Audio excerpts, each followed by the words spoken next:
नमस्कार दोस्तों, मेरा नाम तपन देशमुख है और आज से हम सरदार भगत सिंह के ऊपर एक नई सीरीज शुरू कर रहे हैं। इस सीरीज में हम बात करेंगे सरदार भगत सिंह द्वारा लिखे गए विभिन्न पत्रों और आलेखों के बारे में और जानेंगे कि सरदार भगत सिंह उस दौर में क्या सोचते थे, उनकी आजादी की परिकल्पना क्या थी, वह भारत को किस तरह से आजाद देखना चाहते थे और उनके विचार आज भी इतने प्रासंगिक क्यों हैं। तो आइए शुरुआत करते हैं आज के इस वीडियो की। और आज के इस वीडियो में हम बात करने वाले हैं भगत सिंह के एक आलेख के बारे में जो सन 1928 मई में कीर्ति नाम के एक समाचार पत्र में प्रकाशित हुआ था। इस आलेख में भगत सिंह बात कर रहे हैं धर्म और भारत के स्वतंत्रता संग्राम के बारे में। इस आलेख की शुरुआत में भगत सिंह लिखते हैं कि अमृतसर में 11, 12, 13 अप्रैल को राजनीतिक कॉन्फ्रेंस हुई, साथ ही युवकों की भी कॉन्फ्रेंस हुई। इस आलेख की शुरुआत भगत सिंह कुछ इस प्रकार करते हैं। वे लिखते हैं कि अमृतसर में 11, 12, 13 को राजनीतिक कॉन्फ्रेंस हुई और साथ ही युवकों की भी कॉन्फ्रेंस हुई। 2-3 सवालों में इस पर बड़ा झगड़ा हुआ और बड़ी बहस हुई। उनमें से एक सवाल धर्म का भी था। वैसे तो धर्म का प्रश्न कोई ना उठाता, किंतु सांप्रदायिक संगठनों के विरुद्ध प्रस्ताव पेश हुआ और धर्म की आड़ लेकर उन संगठनों का पक्ष लेने वालों ने स्वयं को बचाना चाहा। वैसे तो यह प्रश्न कुछ और देर दबा रहता, लेकिन इस तरह सामने आ जाने से बात स्पष्ट हो गई और धर्म की समस्या को हल करने का प्रश्न भी उठा। प्रांतीय कॉन्फ्रेंस की विषय समिति में भी मौलाना जफर अली साहब के 5-7 बार खुदा खुदा करने पर अध्यक्ष पंडित जवाहरलाल नेहरू ने कहा कि इस मंच पर आकर खुदा खुदा ना कहें। आप धर्म के मिशनरी हैं तो मैं धर्महीनता का प्रचारक हूं। यहाँ एक अत्यंत महत्वपूर्ण बात है कि पंडित जवाहरलाल नेहरू को आजकल एक धर्म का हितैषी और दूसरे धर्म को नापसंद करने वाला बताया जाता है, पर आप भगत सिंह के इस आलेख से जान सकते हैं कि पंडित जवाहरलाल नेहरू एक तरह से एथिस्ट थे और उनकी किसी एक धर्म में विशेष आस्था तो कम से कम नहीं थी, क्योंकि इस बात पे सरदार भगत सिंह स्वयं मोहर लगाते हैं। आगे वे लिखते हैं, बाद में लाहौर में भी इस विषय पर नौजवान सभा की एक मीटिंग हुई। कई भाषण हुए और धर्म के नाम का लाभ उठाने वाले, यह सवाल उठ जाने पर झगड़ा हो जाने से डर जाने वाले कई सज्जनों ने कई तरह की नेक सलाहें दी। सबसे जरूरी बात जो बार बार कही गई और जिस पर श्रीमान भाई अमर सिंह जी झबाल ने विशेष जोर दिया, वह यह थी कि धर्म के सवाल को छेड़ा ही ना जाए। बड़ी नेक सलाह है। यदि किसी धर्म का बाहर के लोगों की सुख शांति में कोई विघ्न डालता हो तो किसी को भी उसके विरुद्ध आवाज उठाने की जरूरत हो सकती है, लेकिन सवाल तो यह है कि अब तक का अनुभव क्या बताता है। पिछले आंदोलन में भी धर्म का यही सवाल उठा और सभी को पूरी आजादी दे दी गई। यहां तक कि कांग्रेस के मन से भी आयातें और मंत्र पढ़े जाने लगे। उन दिनों धर्म में पीछे रहने वाला कोई भी आदमी अच्छा नहीं समझा जाता था। फलस्वरूप संकीर्णता बढ़ने लगी। जो दुष्परिणाम हुआ वह किससे छिपा है। अब राष्ट्रवादी या स्वतंत्रता प्रेमी लोग धर्म की असलियत समझ गए हैं और वहीं उसे अपने रास्ते का रोड़ा समझते हैं। यहां भगत सिंह एक बहुत महत्वपूर्ण बात पे जोर डालते हैं और वो आगे लिखते हैं, बात यह है कि क्या धर्म घर में रहते हुए भी लोगों के दिलों में भेदभाव नहीं बढ़ाता? क्या उसका देश के पूर्ण स्वतंत्रता हासिल करने तक पहुंचने में कोई असर नहीं पड़ता? इस समय पूर्ण स्वतंत्रता के उपासक सज्जन धर्म को दिमागी गुलामी का नाम देते हैं। वे यह भी कहते हैं कि बच्चों से यह कहना कि ईश्वर ही सर्वशक्तिमान है, मनुष्य कुछ भी नहीं, मिट्टी का पुतला है, बच्चों को हमेशा के लिए कमजोर बनाना है, उनके दिल की ताकत और उनके आत्मविश्वास की भावना को नष्ट कर देना है। लेकिन इस बात पर बहस ना भी करें और सीधे अपने सामने रखे 2 प्रश्नों पर ही विचार करें तो हमें नजर आता है कि धर्म हमारे रास्ते में एक रोड़ा है। मसलन हम चाहते हैं कि सभी लोग एक से हों, उनमें पूंजीपतियों के ऊंच नीच के भाव, छूत अछूत का विभाजन ना रहे। लेकिन यहाँ एक और बहुत महत्वपूर्ण बात इस लेख में लिखी है जो भगत सिंह लिखते हैं कि सनातन धर्म इस भेदभाव के पक्ष में है। 20वीं सदी में भी पंडित मौलवी जी जैसे लोग अछूत के लड़के के हार पहनाने पर कपड़ों सहित स्नान करते हैं और अछूतों को जनेऊ तक देने की इनकारी है। यदि इस धर्म के विरुद्ध कुछ ना कहने की कसम ले लें तो चुप कर घर बैठ जाना चाहिए, नहीं तो धर्म का विरोध करना होगा।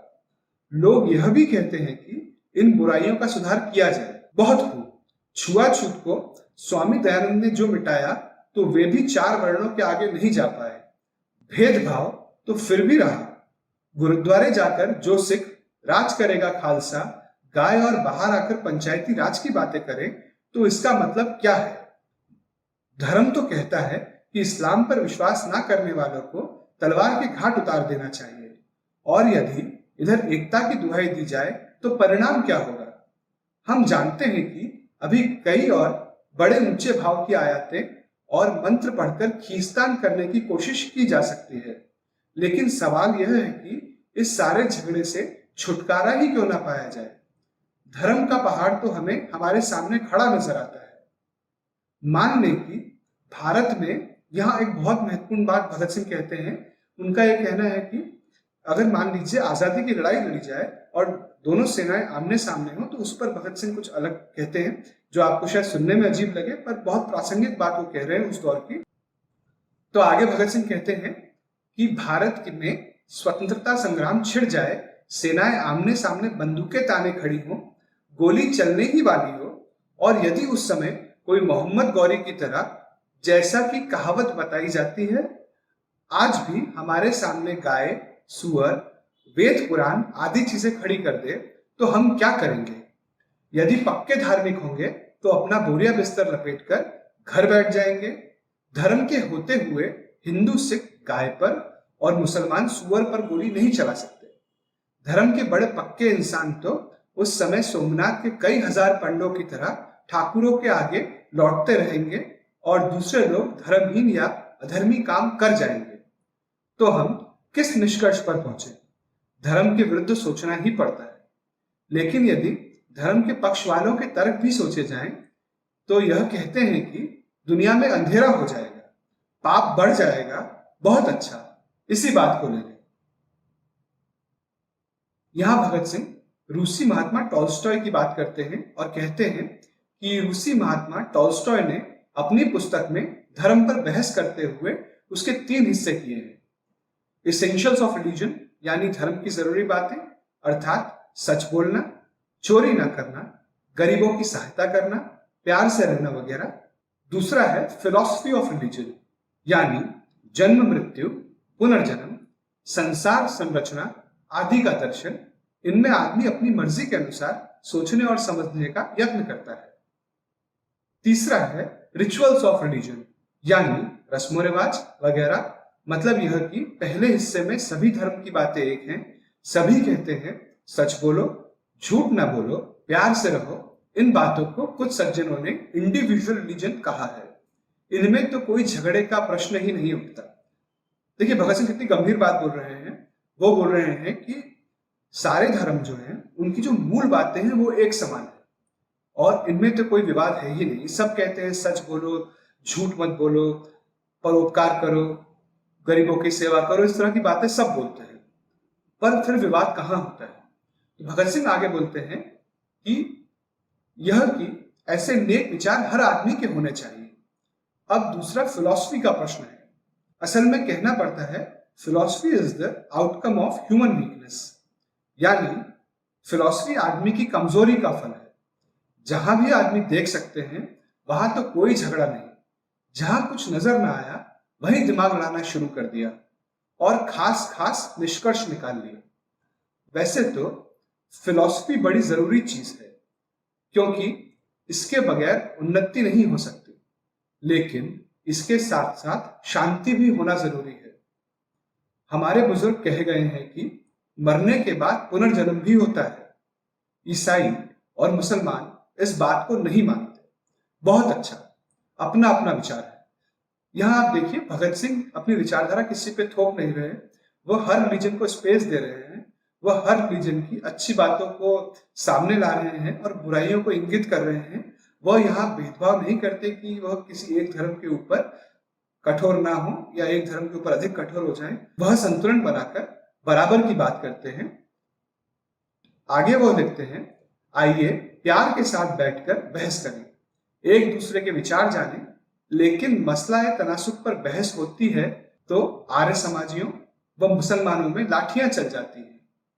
बात यह कि दोनों पक्ष दिमाग को, बुद्धि को, सोचने समझने की शक्ति को ताला लगाकर रख देते हैं और वे समझते हैं कि वेद भगवान ने, ईश्वर ने इस तरह लिखा है वही सच्चा है। वे कहते हैं कुरान शरीफ में खुदा ने ऐसे लिखा है और यही सच है। अपने सोचने की शक्ति, पावर ऑफ रीजनिंग को छुट्टी दी हुई होती है। वह फिलॉसफी जो एक व्यक्ति की निजी राय से अधिक महत्व ना रखती हो, एक खास फिलॉसफी मानने के कारण भिन्न गुट ना बने, तो इससे क्या शिकायत हो सकती है। अब आती है तीसरी बात, रस्म रिवाज। सरस्वती पूजा वाले दिन सरस्वती की मूर्ति का जुलूस निकालना जरूरी है, उसके आगे बैंड बाजा बजाना भी जरूरी है, लेकिन हेरिमन रोड के रास्ते में एक मस्जिद भी आती है। इस्लाम धर्म कहता है कि मस्जिद के आगे बाजा ना बजे। अब क्या होना चाहिए? नागरिक आजादी का हक कहता है कि बाजार में बाजा बजाया जा सकता है या बाजा बजाते हुए जाया जा सकता है, लेकिन धर्म कहता है कि नहीं, इनके धर्म में गाय का बलिदान जरूरी है और दूसरे में गाय की पूजा लिखी हुई है। अब क्या हो? पीपल की शाखा कटते ही धर्म में अंतर आ जाता है, तो क्या किया जाए? तो यही फिलॉसफी और रस्म रिवाज के छोटे छोटे भेद बाद में जाकर नेशनल रिलीजन बन जाते हैं। सो यदि धर्म पीछे लिखी तीसरी और दूसरी बात के साथ अंधविश्वास को मिलाने का नाम है, तो धर्म की कोई जरूरत नहीं, इसे आज ही उड़ा देना चाहिए। यदि पहली और दूसरी बात में स्वतंत्र विचार मिलाकर धर्म बनता है तो धर्म मुबारक है, लेकिन अलग अलग संगठन और खाने पीने का भेदभाव मिटाना जरूरी है। छूत अछूत शब्दों को जड़ से निकालना होगा। जब तक हम अपनी तंग दिली छोड़कर एक ना होंगे, तब तक हमें वास्तविक एकता नहीं हो सकती। इसलिए ऊपर लिखी बातों के अनुसार चलकर ही हम आजादी की ओर बढ़ सकते हैं। हमारी आजादी का अर्थ केवल अंग्रेजी चंगुल से छुटकारा पाने का नाम नहीं है, वह पूर्ण स्वतंत्रता का नाम है, जब लोग परस्पर घुल मिलकर रहेंगे और दिमागी गुलामी से भी आजाद हो जाएंगे। भगत सिंह अपने इस लेख में धर्म की कट्टरवादी सोच का विरोध करते हैं। वह कहते हैं कि धर्म की मूल बातें तो एक हैं, पर जहां फिलॉसफी की बात आती है वहीं सारी लड़ाई शुरू हो जाती है। लोग धार्मिक बातों को बहुत कट्टरता से मानते हैं और उसके पीछे छुपे मनोविज्ञान और उसके पीछे की बातें या अपनी तर्क शक्ति का इस्तेमाल बिल्कुल नहीं करते। वर्तमान समय के हिसाब से जो आवश्यकता है उस पर भगत सिंह जोर देते हुए कहते हैं कि आजादी की लड़ाई में अगर आपके सामने कोई मुश्किलें आ जाएं या कोई धार्मिक मुश्किलें खड़ी कर दे, तो महत्वपूर्ण यह है कि हम आजादी की लड़ाई लड़ें, ना कि धार्मिक मुश्किल के कारण पीछे हट जाएं। तो यह सरदार भगत सिंह के विचार हैं। आप देख सकते हैं कि वह आज भी कितने प्रासंगिक हैं और वह धर्म के ऊपर बहुत कड़ा रुख अपनाते हैं। भगत सिंह खुद को एथिस्ट मानते थे। एक बहुत मशहूर किस्सा है कि जब भगत सिंह की माँ उनके पास गई और उन्होंने कहा कि भगत सिंह तुम भगवान का नाम ले लो, तो भगत सिंह ने कहा कि माँ फिर तो भगवान मुझे स्वार्थी समझेगा और सोचेगा कि सरदार भगत सिंह मौत से डर गया, और वो अपनी माँ को मना कर देते हैं या हंसकर टाल जाते हैं इस बात को। तो सरदार भगत सिंह एक बहुत जिंदा दिल इंसान थे। उन्होंने कभी भी गलत बात का साथ नहीं दिया। उन्होंने चाहे कोई भी धर्म हो, वो स्वयं सिख धर्म को मानने वाले थे, पर उन्होंने हर धर्म की रूढ़ियों की पूरे दिल से बुराई करी, कट्टरता का विरोध करा। उन्होंने ऐसा नहीं करा कि उन्होंने किसी एक धर्म का पक्ष लिया या दूसरे धर्म को उन्होंने निम्न बताया। उन्होंने सभी धर्मों को समान माना, पर उन्होंने धर्म की फिलॉसफी का विरोध किया। उनका यह मानना था कि धर्म इंसान को मानसिक गुलाम बना देता है और हम लोग फिर उसी राह पे चलते हैं और खुद को कमजोर कर लेते हैं। तो ये सरदार भगत सिंह के विचार हैं। मुझे यह लेख मिला था marxist.org से, और यहाँ लिखा है कि, और उन्होंने लिखा है कि उन्हें यह फाइल प्राप्त हुई आरोही A2/128 सेक्टर 11 रोहिणी नई दिल्ली से, और यह उनके द्वारा प्रकाशित संकलन इनकलाब जिंदाबाद का हिस्सा है। मैं आशा करता हूं कि आपको ये वीडियो पसंद आया होगा। कृपया इस वीडियो को लाइक करें, इसे शेयर करें, जिससे कि अधिक से अधिक लोग सरदार भगत सिंह के विचारों के बारे में जान पाएं और यह समझ पाए कि देश के लिए क्या महत्वपूर्ण है और क्या नहीं है। आजकल एक अलग तरह का दौर चल रहा है, लोग तर्क की बात नहीं करते, लोग फिलॉसफी की बात ज्यादा करने लगे हैं। तो सरदार भगत सिंह के लेखों को पढ़कर आपको पता चलेगा कि देश के लिए वास्तव में क्या जरूरी है। वो हमारे देश के हीरो थे, वो खुद को बचा सकते थे और पर उन्होंने खुद को नहीं बचाया, उन्होंने फांसी के फंदे को चूम लिया। तो मैं आशा करता हूँ कि आपको सरदार भगत सिंह के सिद्धांत पसंद आएंगे और हम जल्दी सरदार भगत सिंह के विचारों पर अगला वीडियो लेके जल्दी हाजिर होंगे। तब तक के लिए आपका बहुत बहुत धन्यवाद। हम जल्द मिलेंगे।